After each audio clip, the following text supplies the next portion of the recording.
नमस्ते दोस्तों। क्या आपने कभी सुबह उठकर ये महसूस किया कि आप पहले से ही थक चुके हैं? ऑफिस की डेडलाइन, ट्रैफिक की भागदौड़, मोबाइल की नोटिफिकेशंस और ऊपर से घर की जिम्मेदारियां। क्या आपकी जिंदगी भी एक रेस बन गई है जहां आप दौड़ तो रहे हैं लेकिन जीत कहीं नजर नहीं आती? आज हम आपके लिए लाए हैं भगवान बुद्ध के 10 अनमोल स्वास्थ्य सुझाव, जिन्हें हमने आयुर्वेद की प्राचीन बुद्धिमत्ता के साथ जुड़ा है। ये सुझाव न केवल आपके शरीर को स्वस्थ रखेंगे बल्कि आपके मन को शांति और आत्मा को संतुलन देंगे। तो क्या आप तैयार हैं 2025 में तनाव और थकान को अलविदा कहने के लिए? इस वीडियो को अंत तक देखें क्योंकि आपके लिए 3 बड़े आश्चर्य इंतजार कर रहे हैं जो आपकी जिंदगी बदल सकते हैं। चलिए शुरू करते हैं। क्या आपकी जिंदगी तनाव की रेस बन गई है? समाधान यहाँ है। दोस्तों, 2025 में हमारी जिंदगी पहले से कहीं ज्यादा तेज हो गई है। एक हालिया स्टडी के मुताबिक भारत में 80% से ज्यादा लोग तनाव और मानसिक थकान से जूझ रहे हैं। दिल्ली, मुंबई, बेंगलुरु जैसे शहरों में लोग सुबह से रात तक काम में डूबे रहते हैं और गांव में भी बढ़ती जिम्मेदारियां और डिजिटल स्क्रीन्स ने हमारे मन की शांति छीन ली है। लेकिन क्या आप जानते हैं, हजारों साल पहले भगवान बुद्ध और आयुर्वेद के ऋषियों ने ऐसी शिक्षाएं दी जो आज भी उतनी ही प्रासंगिक हैं। ये शिक्षाएं हमें सिखाती हैं कि स्वास्थ्य का मतलब सिर्फ बीमारी से बचना नहीं, बल्कि शरीर, मन और आत्मा का संतुलन बनाना है। मैं आज आपके साथ ऐसी 10 आदतें बताऊंगा जो मैंने खुद अपनी जिंदगी में अपनाई और जिन्होंने मुझे तनाव से भरी कॉर्पोरेट नौकरी से निकलकर एक शांत और खुशहाल जीवन जीने में मदद की। तो चलिए पहला सुझाव शुरू करते हैं। आइए पहली हेल्थ टिप पर बात करते हैं। धीरे से, ध्यान से खाना, यानी सावधानी पूर्वक भोजन करना। सबसे पहले बात करते हैं खाने की। बुद्ध कहते थे कि भोजन सिर्फ पेट भरने की चीज नहीं, बल्कि एक पवित्र प्रक्रिया है जो हमारे शरीर और मन को पोषण देती है। आयुर्वेद इसे और गहराई देता है। इसके अनुसार भोजन एक औषधि है जो हमें ताकत और ऊर्जा देता है। लेकिन आज की भागदौड़ भरी जिंदगी में हम क्या करते हैं? ऑफिस में लंच के दौरान मोबाइल स्क्रॉल करते हैं या टीवी के सामने जल्दी जल्दी खाना खाते हैं। क्या आपने कभी गौर किया कि इससे हमें अपचन, गैस, पेट में भारीपन या थकान महसूस होती है? मेरे एक दोस्त हैं रोहन, जो दिल्ली में एक मार्केटिंग जॉब करता है। पहले हमेशा जल्दी में खाना खाता था। उसे लगता था कि 10 मिनट में लंच खत्म करके वो ज्यादा प्रोडक्टिव हो जाएगा, लेकिन नतीजा उसे हर समय गैस और थकान की शिकायत रहती थी। फिर मैंने उसे बुद्ध की सलाह दी कि ध्यान से खाओ, हर निवाले का आनंद लो। उसने मोबाइल को साइड में रखा, हर निवाले को 20 से 25 बार चबाया और खाने से पहले एक छोटा सा धन्यवाद बोला। कुछ ही हफ्तों में उसका पाचन बेहतर हुआ और वो दिन भर तरोताजा महसूस करने लगा। आयुर्वेद में इसे आहार विद्या कहते हैं। जब हम शांति से, ध्यान से खाते हैं तो हमारा शरीर भोजन को बेहतर तरीके से पचाता है। ये न केवल हमारे पेट को स्वस्थ रखता है बल्कि मन को भी शांति देता है। 2025 की समस्या का समाधान। आजकल ज्यादातर लोग मल्टीटास्किंग करते हुए खाना खाते हैं, जिससे पाचन की समस्याएं, तनाव और वजन बढ़ने की शिकायत बढ़ रही है। ध्यान से खाना न केवल आपके पाचन को ठीक करेगा बल्कि आपको खाने का असली स्वाद भी देगा, जो हमारी व्यस्त जिंदगी में कहीं खो गया है। तो हम इसे कैसे करें? खाने से पहले 2 मिनट रुकें, गहरी सांस लें और अपने भोजन को देखें।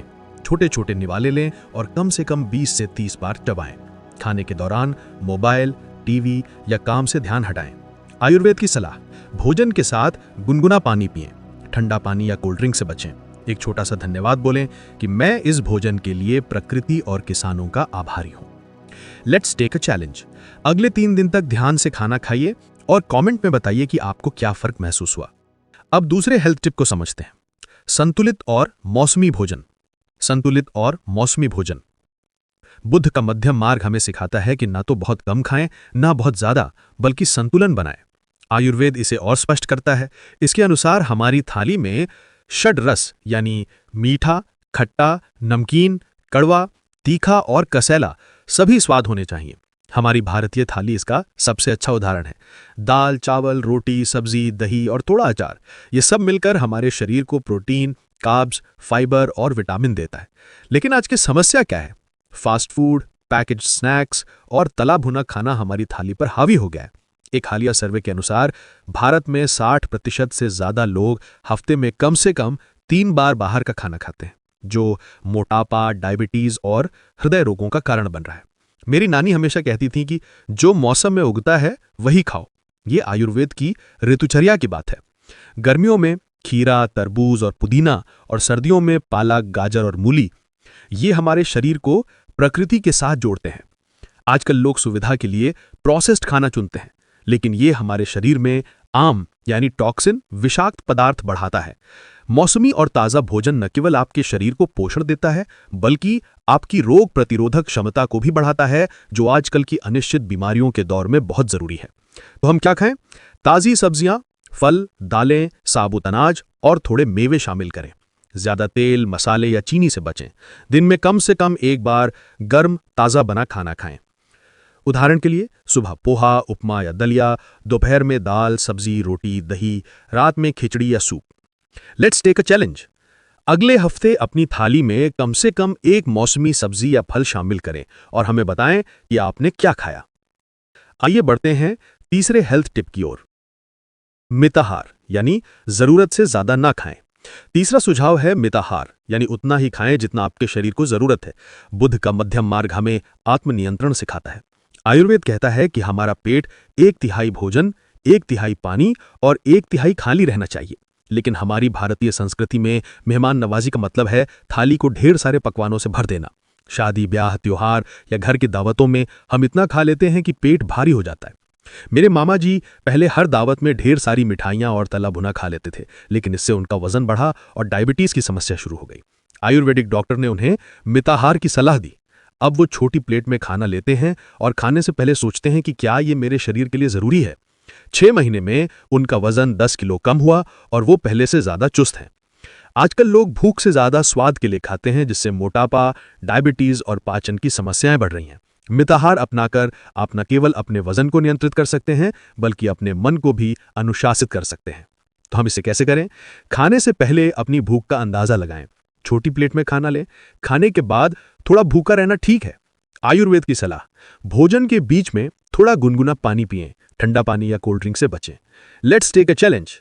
अगले भोजन में अपनी सामान्य मात्रा से 20% कम खाएं और कमेंट में बताएं कि आपको कैसा लगा। दोस्तों, अगर आपको ये स्वास्थ्य सुझाव पसंद आ रहे हैं तो अभी हमारे चैनल को सब्सक्राइब करें। इस वीडियो को अपने दोस्तों और परिवार के साथ शेयर करें ताकि वो भी भगवान बुद्ध और आयुर्वेद की इन अनमोल शिक्षाओं से लाभ उठा सकें। नीचे कमेंट में बताएं कि आज आपने कौन सा सुझाव अपनाने का फैसला किया है। आइए मिलकर एक स्वस्थ भारत बनाएं। बुद्ध अपने जीवन में नियमित रूप से चलते थे, चाहे वो जंगल में ध्यान के लिए हो या लोगों को शिक्षा देने के लिए। आयुर्वेद में व्यायाम को शरीर के वात, पित्त और कफ दोषों को संतुलित करने का तरीका माना जाता है। आजकल हमारी जिंदगी में स्क्रीन टाइम बढ़ गया है। एक स्टडी के मुताबिक औसतन एक भारतीय दिन में 6 से 8 घंटे स्क्रीन पर बिताता है, जिससे पीठ दर्द, मोटापा और मानसिक थकान बढ़ रही है।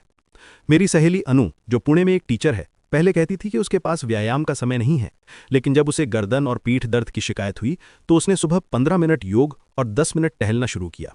अब वो कहती है कि ये उसका दिन का सबसे अच्छा समय है। हमारी बैठने वाली जीवनशैली हमें बीमार बना रही है। रोजाना थोड़ा व्यायाम न केवल आपके शरीर को फिट रखता है, बल्कि तनाव कम करता है और नींद को बेहतर बनाता है। तो आइए देखते हैं हम इसे कैसे करें। रोजाना 30 मिनट टहलें, पार्क में, छत पर या घर के आसपास। योगासन जैसे सूर्य नमस्कार, ताड़ासन या भुजंगासन करें। अगर समय कम है तो सीढ़ियां चढ़ें या घर का काम करें। आयुर्वेद की सलाह, व्यायाम सुबह खाली पेट या शाम को हल्के नाश्ते के बाद करें। Let's take a challenge. अगले 5 दिन तक रोजाना 15 मिनट टहलें और हमें बताएं कि आपकी ऊर्जा में क्या फर्क आया। चलिए बढ़ते हैं 5वां हेल्थ टिप की ओर, पर्याप्त नींद और आराम। 5वां सुझाव है पर्याप्त नींद और आराम। बुद्ध कहते थे कि संतुलित जीवन के लिए काम, व्यायाम और आराम का तालमेल जरूरी है। आयुर्वेद में नींद को निद्रा कहा जाता है और ये जीवन के 3 प्रमुख स्तंभों में से एक है। 2025 में हमारी सबसे बड़ी समस्या क्या है? देर रात तक मोबाइल, नेटफ्लिक्स या काम। एक स्टडी के अनुसार 70% भारतीय रात को 11 बजे के बाद सोते हैं, जिससे नींद की कमी, चिड़चिड़ापन और कमजोर इम्यूनिटी की शिकायत बढ़ रही है। मेरे पड़ोसी गुप्ता जी पहले रात 2 बजे तक वेब सीरीज देखते थे। सुबह वो थके हुए और चिड़चिड़े रहते थे, लेकिन जब उन्होंने रात 10 बजे सोने और सुबह 6 बजे उठने की आदत डाली तो उनकी जिंदगी बदल गई। नींद की कमी हमारे मानसिक और शारीरिक स्वास्थ्य को बर्बाद कर रही है। रात 10 से 2 बजे तक की नींद सबसे ज्यादा रेस्टोरेटिव होती है, जो हमारे शरीर को रिचार्ज करती है। तो हम इसे कैसे करें? रोजाना रात 10 बजे सोने और सुबह 6 बजे उठने की आदत डालें। सोने से 1 घंटा पहले स्क्रीन टाइम बंद करें। गुनगुना दूध, तुलसी चाय या कैमोमाइल चाय पिएं। आयुर्वेद की सलाह, सोने से पहले 5 मिनट गहरी सांस लें या ध्यान करें। तो चलिए एक चैलेंज लेते हैं। अगले 3 दिन रात 10 बजे सोने की कोशिश करें और कमेंट में बताएं कि आपकी नींद में क्या फर्क आया। 6ठी हेल्थ टिप है ध्यान और मेडिटेशन। बुद्ध की सबसे बड़ी देन है ध्यान, जो हमारे मन को शांति देता है। आयुर्वेद में इसे ध्यान योग कहा जाता है, जो तनाव, चिंता और डिप्रेशन को कम करता है। आजकल मानसिक स्वास्थ्य एक बड़ी समस्या है। 2025 में भारत में 50% से ज्यादा युवा तनाव और चिंता से जूझ रहे हैं। मेरी दोस्त प्रिया, जो बेंगलोर में एक आईटी कंपनी में काम करती है, पहले हर समय डेडलाइन के तनाव में रहती थी। लेकिन जब उसने रोज सुबह 10 मिनट सांसों पर ध्यान देना शुरू किया तो उसका तनाव कम हुआ और वो ज्यादा प्रोडक्टिव हो गई। डिजिटल ओवरलोड और काम का दबाव हमारे दिमाग को अशांत कर रहा है। ध्यान न केवल तनाव कम करता है, बल्कि आपकी एकाग्रता और निर्णय लेने की क्षमता को भी बढ़ाता है। तो हम इसे कैसे शुरू करें? सुबह या शाम को शांत जगह पर बैठें, अपनी सांसों पर ध्यान दें, सांस लेते और छोड़ते समय उसे महसूस करें। अगर मन भटके तो उसे धीरे धीरे वापस लाएं। आयुर्वेद की सलाह, ध्यान से पहले गुनगुना पानी पिएं। Let's take a challenge. अगले 7 दिन तक रोज 5 मिनट ध्यान करें और हमें बताएं कि आपका मन कितना शांत हुआ। नमस्ते दोस्तों, अगर ये सुझाव आपके जीवन में बदलाव ला रहे हैं तो हमारे चैनल को सब्सक्राइब करना न भूलें। इस वीडियो को अपने प्रियजनों के साथ शेयर करें और कमेंट में बताएं कि आप तनाव कम करने के लिए क्या करते हैं। आपका एक कमेंट हमें और बेहतर कंटेंट बनाने की प्रेरणा देता है। तो अभी सब्सक्राइब करें और स्वस्थ जीवन की शुरुआत करें। 7वीं हेल्थ टिप है, हानिकारक चीजों से बचें। बुद्ध ने शराब, तंबाकू और नशीली चीजों से दूर रहने की सलाह दी। आयुर्वेद इन्हें तमोगुणी मानता है, जो हमारे शरीर और मन को नुकसान पहुंचाते हैं। 2025 में तनाव के कारण लोग सिगरेट, शराब या अन्य नशों की ओर बढ़ रहे हैं, ये सोचकर कि ये तनाव कम करते हैं। लेकिन सच ये है कि ये हमारी सेहत को और खराब करते हैं। मेरे एक दोस्त विक्रम पहले तनाव कम करने के लिए सिगरेट पीता था, लेकिन जब उसने योग और ध्यान शुरू किया तो उसने सिगरेट छोड़ दी और अब वो पहले से ज्यादा खुश और स्वस्थ है। नशे की आदतें हमारे शरीर में आम यानी टॉक्सिन्स बढ़ाती हैं और मानसिक स्वास्थ्य को नुकसान पहुंचाती हैं। इनसे दूरी बनाकर आप अपनी इच्छा शक्ति और स्वास्थ्य को मजबूत कर सकते हैं। तो हम क्या करें? शराब, सिगरेट या नशीली चीजों से पूरी तरह दूरी बनाएं। इनकी जगह हर्बल चाय, नींबू पानी या ताजे फल लें। आयुर्वेद की सलाह, तुलसी या अदरक की चाय पिएं। Let's take a challenge. अगले 7 दिन तक किसी एक हानिकारक आदत को छोड़ने की कोशिश करें और कमेंट में अपनी कहानी साझा करें। 8वीं हेल्थ टिप है, गहरी और शांत सांस, प्राणायाम। बुद्ध कहते थे कि सांस हमारी जीवन शक्ति है। आयुर्वेद में प्राणायाम को प्राण शक्ति बढ़ाने का सबसे अच्छा तरीका माना जाता है। आजकल की भागदौड़ में हम सतही सांस लेते हैं, जिससे शरीर को पर्याप्त ऑक्सीजन नहीं मिलता। मेरी माँ हर सुबह 10 मिनट अनुलोम विलोम और भ्रामरी प्राणायाम करती हैं। वो कहती हैं कि इससे उनकी नींद, तनाव और ऊर्जा में जबरदस्त सुधार हुआ है। तनाव और स्क्रीन टाइम के कारण हमारी सांसें अनियमित हो रही हैं, जिससे थकान और चिंता बढ़ती है। प्राणायाम आपके शरीर में ऑक्सीजन बढ़ाता है और मन को शांत करता है। तो हम इसे कैसे करें? सुबह खाली पेट 5 से 10 मिनट अनुलोम विलोम या कपालभाति करें। शांत जगह पर बैठें और गहरी सांस लें। आयुर्वेद की सलाह, प्राणायाम से पहले नाक को गुनगुने पानी से साफ करें। Let's take a challenge. अगले 5 दिन तक रोज 5 मिनट प्राणायाम करें और हमें बताएं कि आपकी ऊर्जा में क्या फर्क आया। 9वीं हेल्थ टिप है, सकारात्मक सोच और दूसरों के प्रति करुणा। बुद्ध कहते थे कि नकारात्मक विचार हमारे मन को अशांत करते हैं, जबकि सकारात्मक सोच और दया हमें खुशी देती है। आयुर्वेद इसे सात्विक मन की अवस्था कहता है। 2025 में सोशल मीडिया की तुलना और नकारात्मक खबरों ने हमारे दिमाग को अशांत कर दिया है। मेरे एक पड़ोसी रमेश अंकल पहले छोटी छोटी बातों पर गुस्सा हो जाते थे, लेकिन जब उन्होंने दूसरों की मदद शुरू की, जैसे मोहल्ले के बच्चों को पढ़ाना, तो उनकी जिंदगी में खुशी बढ़ गई। तुलना और नकारात्मकता हमारे मानसिक स्वास्थ्य को नुकसान पहुंचा रही है। सकारात्मक सोच और छोटी छोटी दयालुता आपके मन को शांति देती है और रिश्तों को मजबूत करती है। तो हम क्या करें?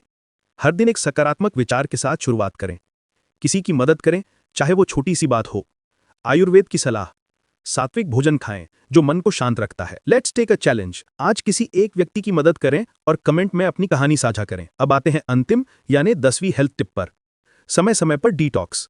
बुद्ध और आयुर्वेद दोनों शरीर और मन की सफाई को जरूरी मानते हैं। आयुर्वेद में इसे पंच करना या शोधन कहते हैं। 2025 में हमारा खानपान और तनाव हमारे शरीर में विषाक्त पदार्थ बढ़ा रहे हैं। मेरी दोस्त स्वाति हर महीने 1 दिन फल और पानी लेती है। वो कहती है कि इससे उसका शरीर हल्का और मन ताज़ा रहता है। प्रोसेस्ड खाना और तनाव हमारे शरीर में आम यानी टॉक्सिन्स बढ़ा रहे हैं। हल्का उपवास या डिटॉक्स आपके पाचन को बेहतर बनाता है और ऊर्जा बढ़ाता है। तो हम इसे कैसे करें? हफ्ते में 1 दिन हल्का भोजन लें, जैसे फल, सूप या खिचड़ी। 8 से 10 गिलास गुनगुना पानी पिएं। आयुर्वेद की सलाह, त्रिफला चूर्ण या नींबू अदरक का पानी पिएं। Let's take a challenge. इस हफ्ते एक दिन हल्का उपवास करें और कमेंट में बताएं कि आपको कैसा लगा। दोस्तों, ये थे भगवान बुद्ध के 10 अनमोल स्वास्थ्य सुझाव, जिन्हें आयुर्वेद की बुद्धिमत्ता ने और गहरा किया है। ये सुझाव आपकी 2025 की सबसे बड़ी समस्या हो, तनाव, खराब जीवन शैली और मानसिक थकान का समाधान है। चाहे आप दिल्ली की भीड़ में हो, मुंबई की तेज जिंदगी में या हिमाचल के शांत गांवों में, ये शिक्षाएं आपके जीवन को स्वस्थ, शांत और खुशहाल बनाएंगी। तो आज आप क्या बदलाव शुरू करने जा रहे हैं? कमेंट में बताएं कि आप इनमें से कौन सा सुझाव अपनाएंगे। अगर आपको ये वीडियो पसंद आया तो इसे लाइक करें, अपने दोस्तों और परिवार के साथ शेयर करें और हमारे चैनल को सब्सक्राइब करें। अगले वीडियो में हम लाएंगे और भी जबरदस्त हेल्थ टिप्स, सुझाव जो आपकी जिंदगी को बदल देंगे। आइए भगवान बुद्ध और आयुर्वेद की इन शिक्षाओं को अपनाकर एक स्वस्थ और सुखी भारत बनाएं। नमस्ते। स्वस्थ भारत, सुखी भारत। अभी सब्सक्राइब करें।